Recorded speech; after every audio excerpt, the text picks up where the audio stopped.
just going through the soil to try and make it slippier. Then he realised when he went to a sawmill that the Sheffield steel iron circular saw blade, it was very shiny and it was very smooth.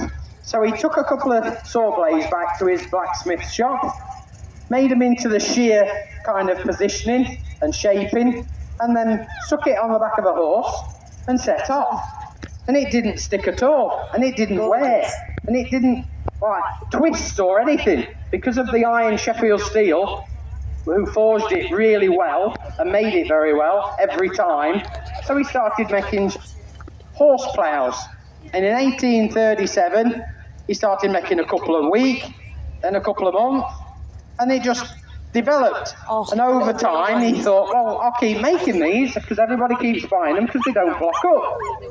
So in 1914, 1915, he was doing so well, he thought, well, I could do with a tractor now on the front to pull it. So he bought the Gasoline Engine Company of Iowa, and in 1917-18, he brought the Model N out, which is this version just coming round. It's a 2-speed version, so you've got chain drive steering, exactly the same as the traction engines. You'll never see anything before 1932-33 on rubber tyres because they'd not been made yet. So everything's steel wheels, but the only problem you've got with a tractor of that age, the soil and all the sand, if you like, starts sticking to all the mechanical bits. Everything's open to the elements, so it gets wet when it gets raining and all the dust starts sticking to the wet components. Then the soil starts wearing away the gears and all the wheels, so everything's open to the elements. So that was the first type of tractor, if you like. Like I say, this is a 1918 Waterloo boy. Over in Britain, they were importing these as the overtime, and that was the design. So you could work 6, 10, 12, 14 hours if you could keep it running. Instead of the horse, because for the last 3 or 4 hours, then it was worn out and needed feeding and watering. So that was the first, if you like, development of the tractor.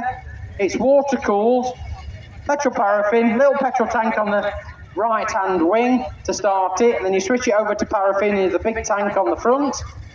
Water-cooled, thermosiphon, but this one's got a little water pump to keep it cool, best it can. About 7 litre, 2-cylinder engine. It's laid flat. It's got a little oiler, which keeps all the bearings internal lubricated. So that's how John Deere actually started. They carry on making tractors, and the world best manufacturer now. You'll see all my modern ones over there. So we've got 20, 25 different John Deeres on display. But the plough was good, but you can always improve things, can't you? If you hit a tree root or a big stone with the plough, the tractor will keep going. The plough will stop where it is, and the tractor, unfortunately, will tip over backwards.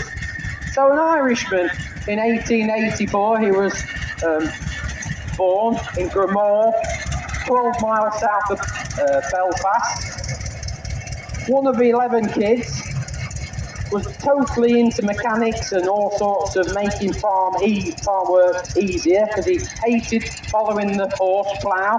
When you do an acre with a horse plough, you walk 12 miles, I think it is. So backwards and forwards, and he thought, this is boring, I'm not going to do this. So he started thinking about how he could see the John Deere plough and how that could be developed into a better kind of system.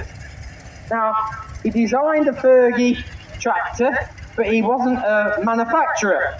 So he went to a little David Brown company up Huddersfield, and he said, if I make a tractor and a plough, can you build it me?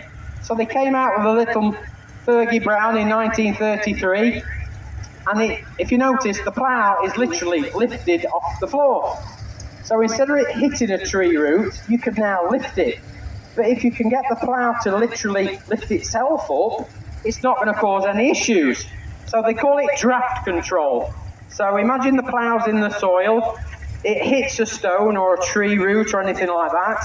Instead of tipping the tractor back on itself, it lifts itself up and goes over the stone or over the root, lowers itself back into the ground, and off you do. So you can keep going backwards and forwards. And that design, what we call the 3-point linkage on the back of that, is on every modern tractor even today. He painted it in 1925, and every tractor has got that same kind of linkage. Yes, they've increased the horsepower. Yes, they've made cabs, air conditioning, better steering, better brakes. But the principle of the actual plough going into the ground, self-floating, if you like, over the field, is brilliant, and it's never been beaten. Once you've made something good, it's a good design. So that's